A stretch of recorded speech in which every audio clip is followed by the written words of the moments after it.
வையத்து வாழ்வீர்காள். நாமும் நம் பாவைக்குச் செய்யும் கிரிசைகள் கேளீரோ.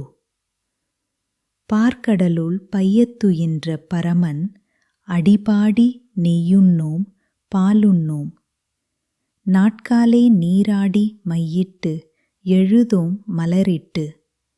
நாம் முடியோம் செய்யாதன செய்யோம் தீக்குறளை சென்றோதோம்.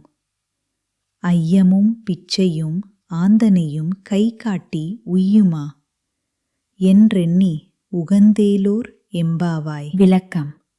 ஒரு செயலில் வெற்றி பெற கட்டுப்பாடு மிகவும் அவசியம். வாயை கட்டி போட்டால் மனம் கட்டுப்படும்.